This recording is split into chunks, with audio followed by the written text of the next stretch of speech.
It is a great honor and a privilege to introduce Vera Kerner Shidlow. We're here in your beautiful apartment in Jerusalem.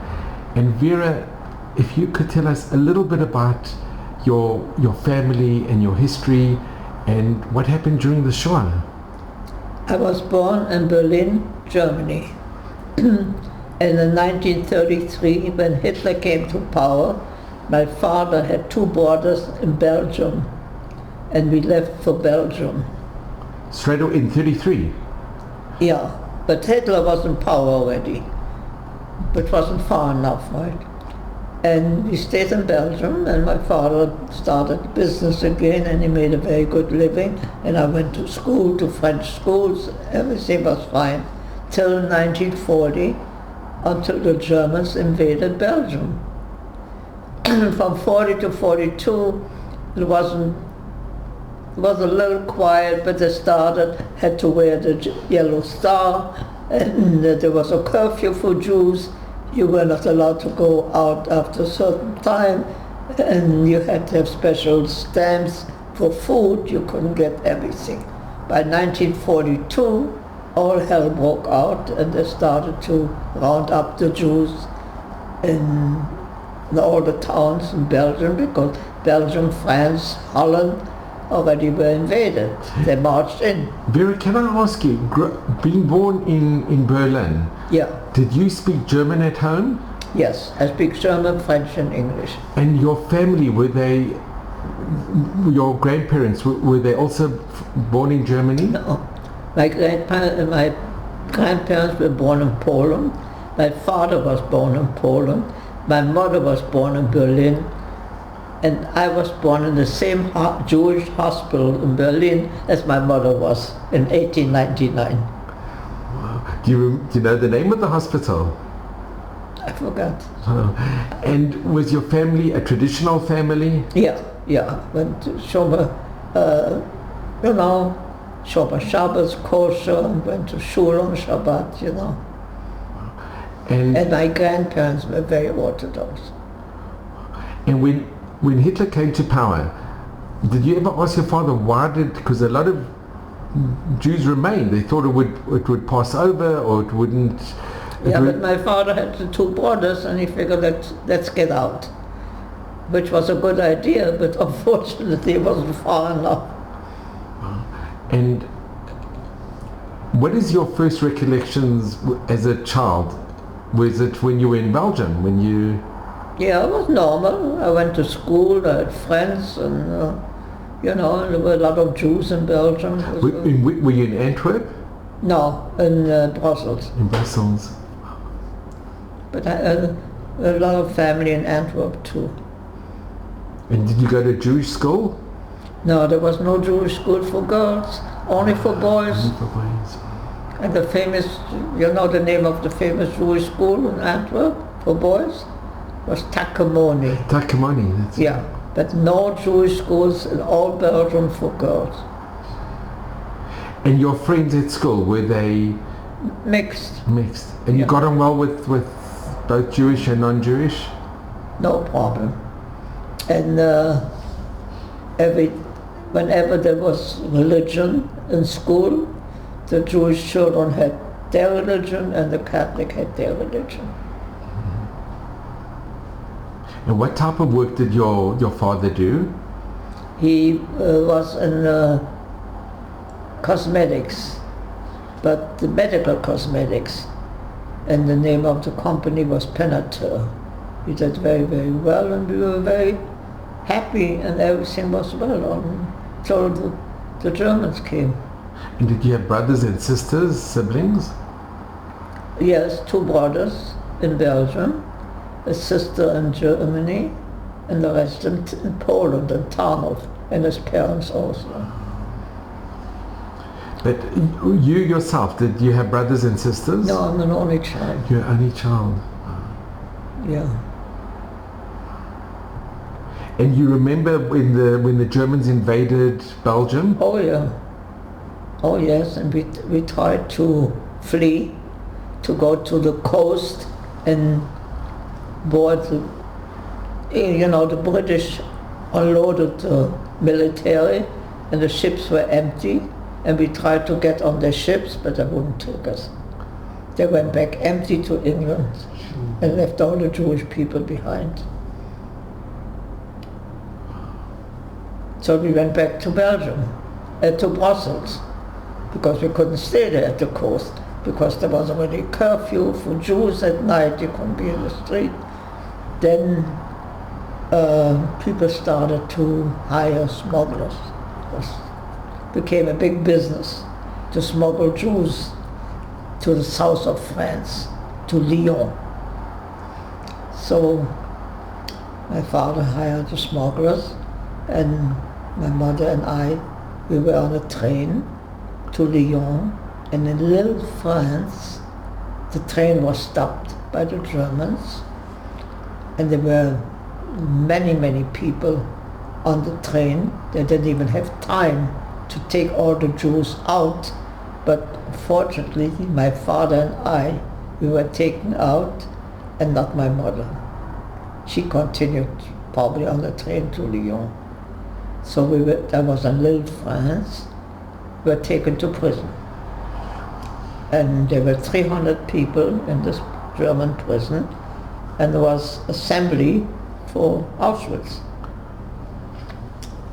And I was there 3 weeks, and I have to say, Nes Gadol, a big miracle. the German officer, he was not a Gestapo, he was a military officer, came to me. I was 14 years old. He said, I have a granddaughter, your age, I'm going to let you go. And two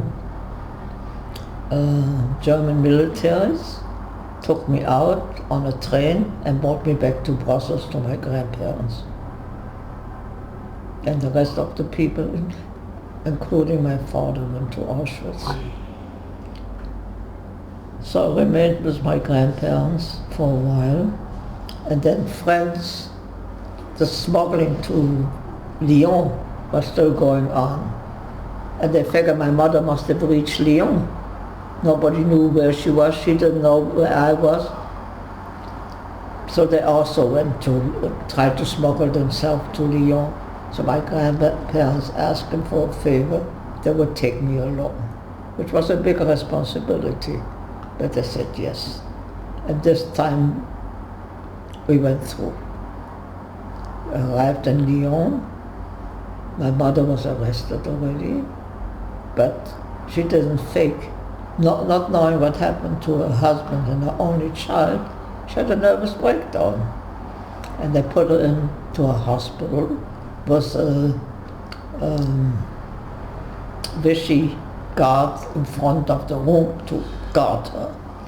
So there was a cousin of my father, also in Lyon, and he took a very big risk to go to visit her. And he went to visit her, and when this Vichy guy saw that she gets company, he went for lunch or something. When he saw that he left, he said to my mother, get dressed, get out of here. So she got dressed, she got out of there, and he immediately put her in a convent to be safe. The nuns were Catholic, they were not so sympathetic to Jews in general, but they had such a bad experience with the Germans in 1914-18 that they hated them and would do anything to spite them, because they also were in danger. So then I came, and the cousin knew that I came, and he brought me to my mother in a convent, and that's how we got together. Then my mother's brother came, and his wife also from Brussels, and couldn't stay in Lyon because the Vichy government started to round up the Jews for the Germans to come in. So I just have to stop you for a second. Can I ask you, how was your encounter with your mother when you saw your mother? It must have been incredibly emotional. unbelievable, unbelievable. Yeah. And your mother, was she She was fine. But she was fine. Yeah. You must have been crying. It must have been the most... Once she saw me, she was 100%. Wow. So, where was I? Yeah. Then my mother's brother and sister-in-law came also, and we had to get off the streets already in Lyon. It was bad because the Vichy government was working. So we decided to take smugglers and they moved everybody closer to the Swiss border. Okay. So we went to Annecy. And then we got off the train in Annecy, the smugglers disappeared with our papers and everything. So we were in Annecy, where Vichy government was working, curfew for everybody at night. So, and I was the only one that spoke very well French. 14 years old, I was the interpreter. And so what do? Stop nuns in the street? And we went over to her, and I explained we were Jews, and we tried to escape to Switzerland if we could spend the night and a day maybe at the convent. And I said yes.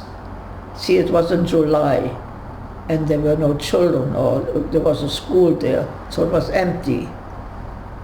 So we did, and then already we were my mother, her brother, and her sister-in-law. And my uncle went out in the daytime and looked for new smugglers.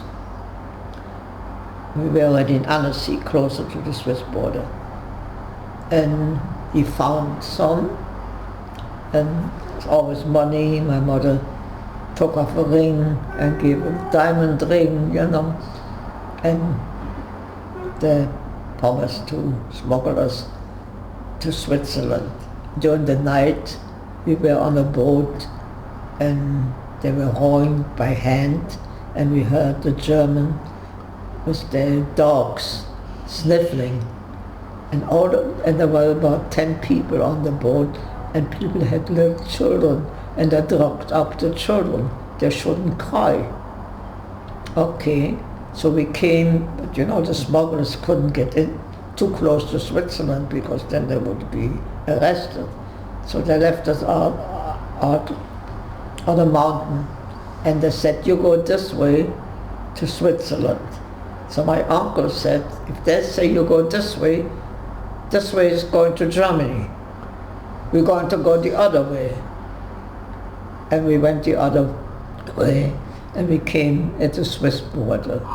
There were about 30,000 Jews at that time, everybody, month of July and August. So Switzerland had a law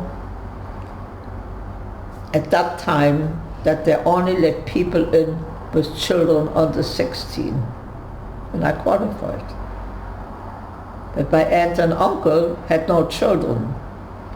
So my mother and I, we carried on, and we asked the Swiss guy, please make it one family, that we all could come in. And he said yes. So my aunt, my uncle, my mother and me, we got into Switzerland. And a lot of people were turned back to the Germans. Then we stayed in Switzerland from 1942 to 45, until the war was over. And where were you in Switzerland?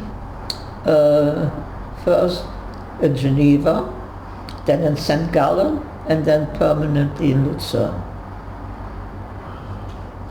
In a hotel that was empty, was a lot of people from that also came over. And how were the Swiss Jews? Did they help you? Swiss Jews? Yeah. Please. They were not in favor of to let the Jews in, because they figured there's not enough food, there's not enough, food was rationed already, and it's going to cause a lot of anti-Semitism, which was there already. But that wasn't there, nothing to say. It was the government, But they were not in favor. And did they help you a little bit? Did they assist you, or? No, we got insisted for no. The joint disease, the joint, joint distribution From America, paid for it. But did any Swiss Jews invite you to their homes or? Once in a while, yeah. Met some very nice people. The Dr. Erlanger and in Lucerne, they invited us once for Shabbat or something. But we were not free. We didn't have that much freedom that we could go. But they were not maybe afterwards when they found out what happened, they changed their tune. But when it happened, they were not in favor that so many people come in. At this time, did you ever hear of somebody like Recha Sternbuch? What? Did you ever hear the name Recha Sternbuch? Recha Sternbuch? She was Who? Recha Sternbuch. She helped quite a few Jews. Who? Her name was Recha Sternbuch. In Switzerland? In Switzerland. But we didn't get... She was in Montreux. She was more in Montreux. Yeah, but all the refugees were helped from America. From the joint. Yeah. And what did you do in Switzerland? Half a day I went to school, and half a day I had to learn help where we were in the hotel. Was it a kosher hotel? Hmm? Was it a Jewish hotel or a kosher hotel? No.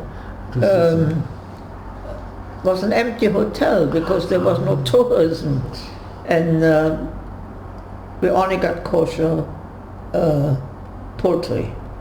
You see,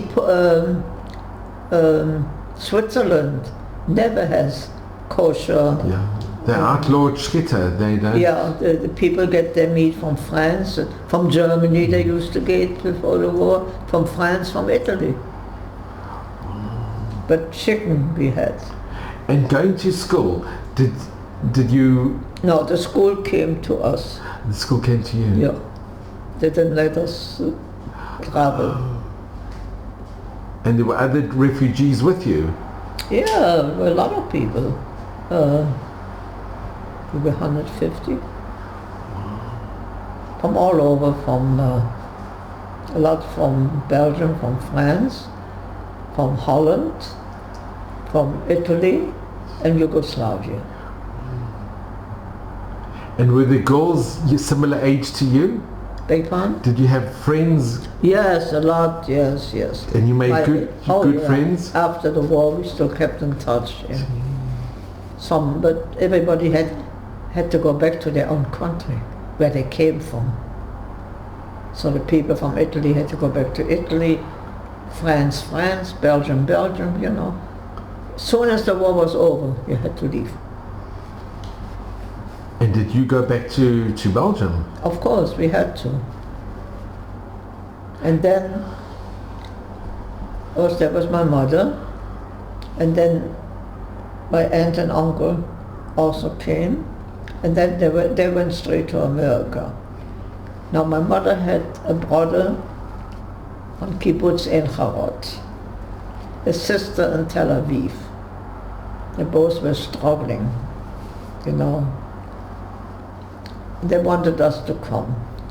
And she had a sister in New York who was very wealthy. And she said, look, I don't want to influence you where you want to go. The only thing I can tell you, you come to New York, we will help you and make you comfortable. So we decided to go to New York. And Vera, did you ever find out what happened to your father? Yeah, sure. Got killed in Treblinka at age, in Auschwitz, age 42. They marched him, and his legs gave up, so they shot him. So he was on the death march? Yeah, you know what they did, you know, to march to him. Oh yes, I have the whole history. I inquired, and my granddaughter that worked in Yad Vashem, and I also got from Yad Vashem and from Wiesenthal all the information. Yeah. And how long did you stay in Belgium when you went back? before you went to America? My mother and I, we worked a little bit in order to support us. But how long were you back in Belgium? From 45 to 47. And your house that you stayed in, did it still exist? Who? Did you go back to your old house, your old... No. Everything was taken by the Germans. But I got back after the war. Listen, I think, look, we came to America. We had $300 in our pocket. Okay. But my mother's sister helped us, this is true. But even if the government would have given us help, which there was no, we would have never taken from the government. That wasn't in our making, you know. But I feel it's the biggest mitzvah to take from Germany. And I bleed them as much as I can. I got back my father's business in Berlin. You managed to retrieve it? Yeah, we applied and got something back. Got back for the apartment we had in Berlin. I got back for the apartment we had in Brussels. I got back some money for the apartment in Belgium, for the business in Belgium. I got some kind of Social Security. My husband was in a ghetto and in a camp, so he gets Social Security. I get part of it. You know. And then I get something for loss of schooling, you know, because they threw me out of high school in Belgium. Jews were not allowed to continue high school. I just managed to finish almost. And where did he come from? My husband actually was born in Leipzig, but when he was very little, his parents moved back to Chernowitz, which was Romania, I think. You know, this is a country that... And it's changed borders. Yeah. And where did you meet your husband? In New York. And we got married in 1950. And when did you come to Israel? In August. So you're arousal? Mm-hmm. In August of this year? Yeah, I'm an Oleh Chadashah, right? Amazing. Because, look, my husband passed away 11 years ago. And I have two daughters here. They wanted me to come immediately. But I was well. I was very active in my synagogue. I was active in Hadassah. I was active in the sisterhood. I had my own car. I was in good health. I didn't feel like it. Look, it's a big change to root yourself up at that age already and come to Israel. But then I got sick and the virus came and the airports were closed. Otherwise my kids used to come like 3 times a year. The grandchildren used to come. I used to come every Pesach. And for every Simcha, I have 7 grandchildren and 9 great-grandchildren here. So till I came to Israel now, I was here 54 times. Wow. So look, to go from New York, it's not such a big deal, you know. When you're in good health and you're young, they came and the grandchildren came, so I didn't feel it so much. But then I got sick and the virus came, and the airports were closed, they couldn't come to visit. But even if they would have been in New York, they couldn't come to visit. Nobody was allowed. And I was in a rehab for 5 weeks. And it was very bad.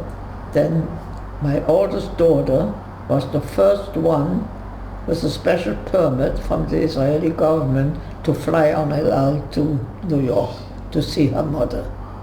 So she came, it was just before Pesach. She came on a Sunday, and on Monday I came out of the rehab. They wanted me to stay in the rehab for Pesach. I said, no, I want to go home.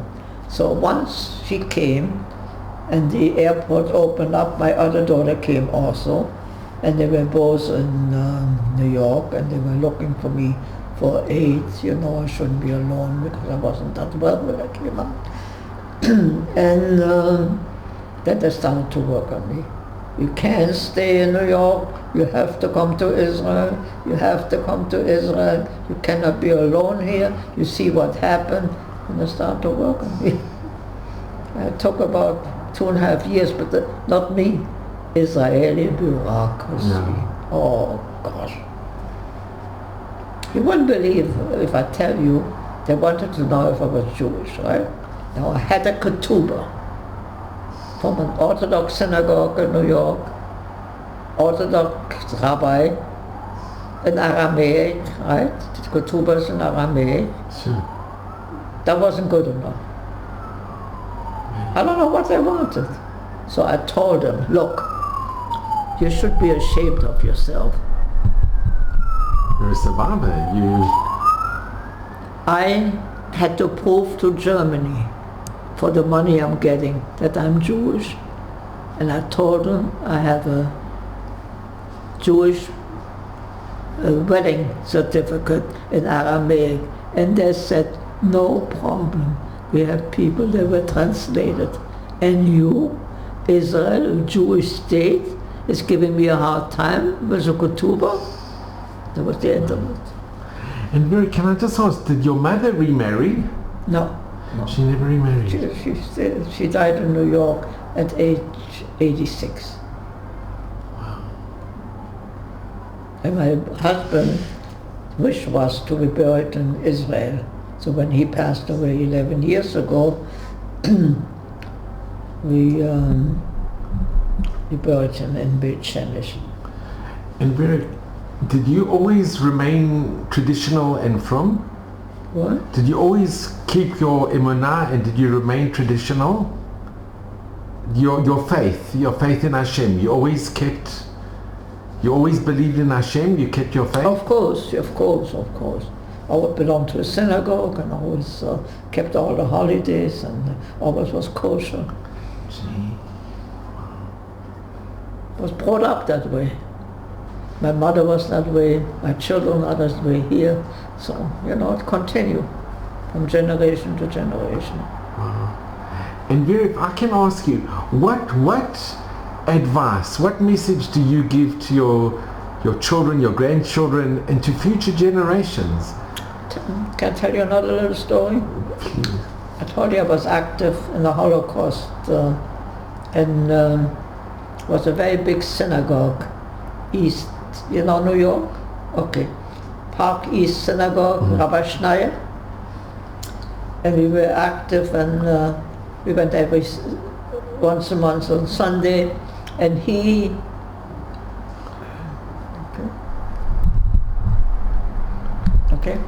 and he organized 2 buses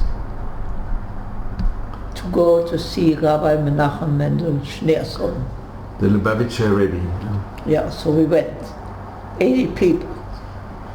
And we listened to him and he spoke, and he went through hell too. He was in prison, he was tortured and everything. And he said that he made up his mind that and I told it to my children too, but I made up that mind before, it's in my nature anyway, that we'll only be nice to people, no hatred, regarding of religion, of thing, and which he does. The Lubavitch movement is tremendous. All the kids from the streets that were on drugs, black kids, they take them in and they give them anything you want. And I listened and I figured, okay, and I will even do more because I agree what he said. Then he said one thing. I even forgive the Germans for what they did. And I raised my hand. I said, Rabbi Schneerson, as long as I live, my eyes will be open. This I can never do. He said, well, that's in your heart. Okay. That was our meeting with Rabbi Schneerson, which was very moving. Did you ever meet Rabbi Schneerson? It was a big honor to meet him, yeah. But what message do you impart to your To your Same children, same message. message. The message I feel and what Rabbi Schneerson said, the same message. That's amazing. So Vera, The only thing my children also, naturally, my both daughters were born in New York. The children all were born in Israel.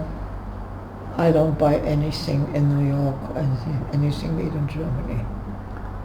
And I told my daughter, whatever you buy here, television, don't get me a Grundig, a Braun or anything, not in my house. And that's it. And do you still remember your German, or do you ever speak German? Yes, sure. My mother only spoke German. And there are a lot of German people here. Do you know Miriam? Speaks German with her. She's also from Berlin. Yeah.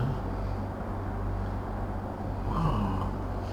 And did you ever go back to Germany? Have you ever visited? Once, not for my money. I was invited for a free trip. And I figured it's a mitzvah to take it. We were treated as if I was the queen of Belgium, of New York. I couldn't have been treated better.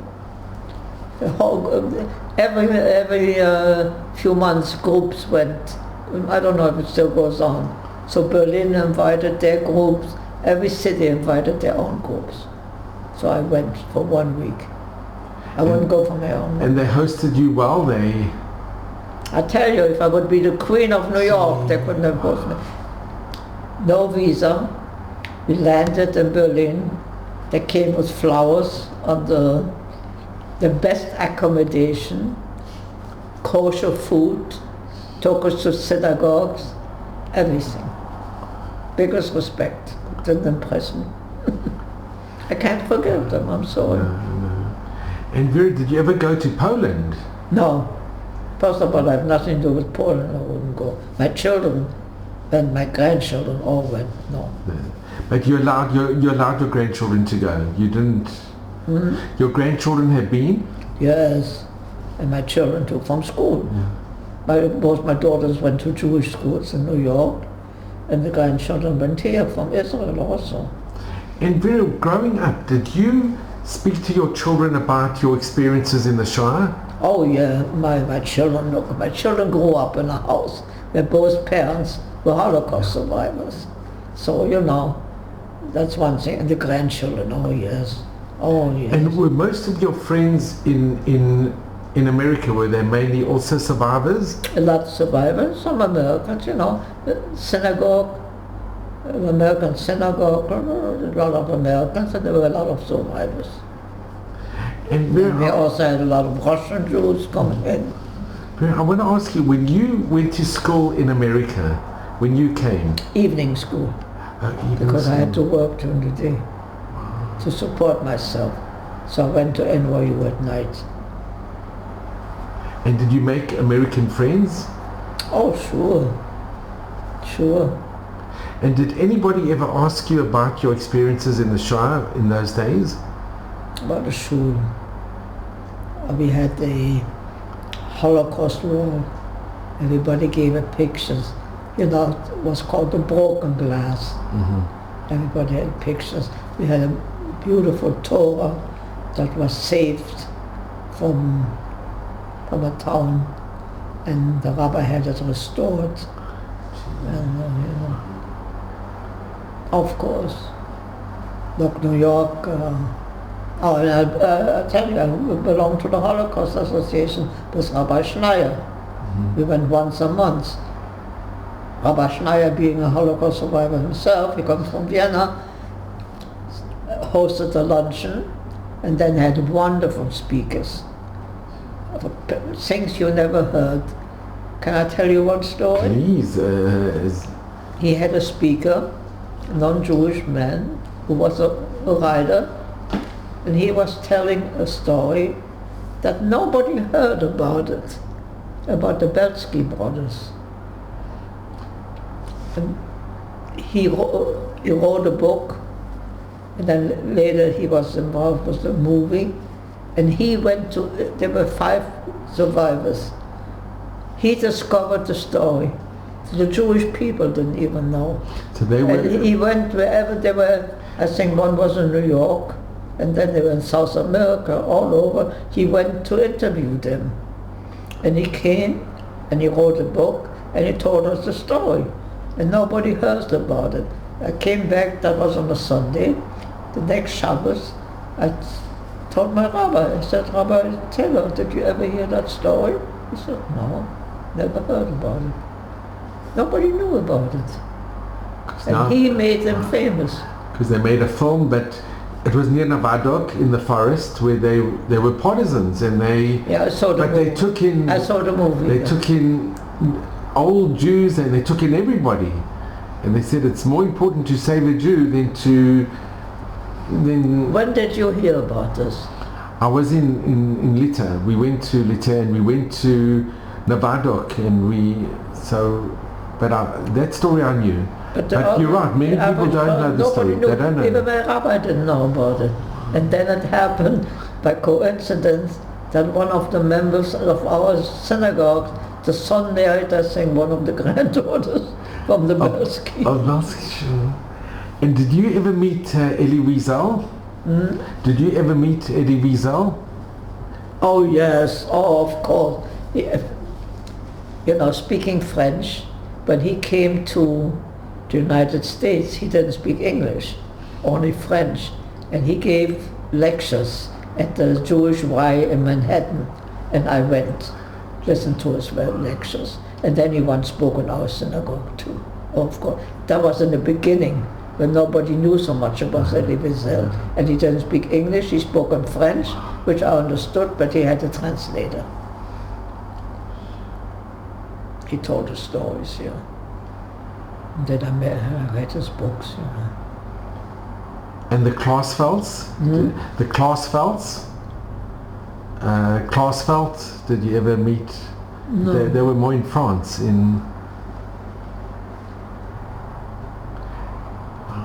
don't know. I was also in Switzerland together with, you heard about this famous Jewish singer, Joseph Schmidt? Yeah. He was with me together. And did you ever go back to Switzerland to visit? No. I wanted to, didn't get, look, then I got married, I had small children. And can I just ask, Vera, and it's a difficult question, because when you were in Switzerland, because there are a lot of stories that the Jews in Switzerland, the refugees that came, they had a very difficult time being in Switzerland. It's very sad to think that you in a place where the other Jews and you aren't so well accepted. What kind of a difficult time did I have? Well, there were other Jews that came and they weren't helped so much. They weren't so well accepted. But it's very... happened to all of us. The Jewish people, the Swiss Jewish people did not... They had no... The government didn't ask them for permission, but in their heart, they were not happy that we came. In Lithuania, where our family comes from, they accepted the Polish Jews with open arms. They were very well. Well, it was a different type of Jews. Swiss Jews never suffered anything. They always got away with murder, right? Every war, they were always neutral, and they made their money. People in Lithuania suffered too. Yeah. Look, I knew in New York people from Vilna, and it's a different type of Jews. Wow. You had a lot of religious Jews in Switzerland and a lot of assimilated Jews. Wow. So, and you're happy that you came to Israel? You're happy that you... Yeah, of course. That's my children, my grandchildren, I'm very happy. My children were very worried that I won't adjust. Look, my biggest problem is, which I'm not happy, that I don't speak enough Hebrew. It's never too late to learn, and you're still young, and it's never too late. But very difficult language to learn, you know. You have to be young. to come to Israel and learn Hebrew. But you're with your family and it's wonderful. That's why I came, and I don't regret one month, and I'm very happy here. Very nice people. I have Julie, she's my aide, and no complaints. So I just want to thank you. I'm so grateful to you.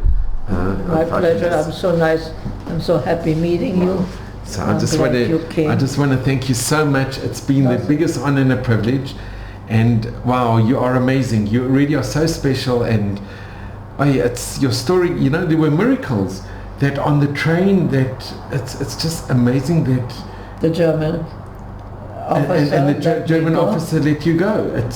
He has a guy in Schaltmatter. And the next miracle was when we came to Switzerland that I just made it by age that they let us in. Because they were very strict. They were very... If you had a child over 16, they didn't let you in. Look, suddenly there was so many people. Look, it's a small country. Look, England didn't let us in. Bigger United States, Roosevelt didn't let us in. So, you know, I don't say Switzerland was the nicest, but for the size of that, it saved 30,000 Jews, I think. It's also true. We have to have You have to give credit a little bit. It's so true. There's Karasatov that they let you in. It's so true. Yeah. And Vera, this has been the biggest honor and a privilege. No, and you should just have... my pleasure to meet you. You should have... And listen, can you tell David Geffen that you did the interview? He doesn't have to do it again. Everybody should just listen to your story because it is so inspiring. And you are incredible and you're so positive. No. But really, thank you so much. You should just have my pleasure to meet Mazel you. And Brocha and Admei Vesrim in good health till 120. Thank you. Thank you so much. And whatever you wish me, I wish you too. Oh, you're amazing. Okay. You really are amazing. Thank you so much for coming. But Vera, really, I'm so grateful to you, and you really are special. And thank God you're here in Israel, and thank God we could meet. And it's been such a pleasure, really. Thank you so much. It was a pleasure meeting you. Very popular to go to Aruba and to Curacao from New York in the winter, when the weather is bad. So we went to Curacao, and most of the shops are Jewish people. And there's one couple told us a very, very sad story. They were wealthy people and had one son, and they wanted his son the best education, and they sent him to Holland, to Leiden, and the Germans arrested him and transported him to Auschwitz. He never came back.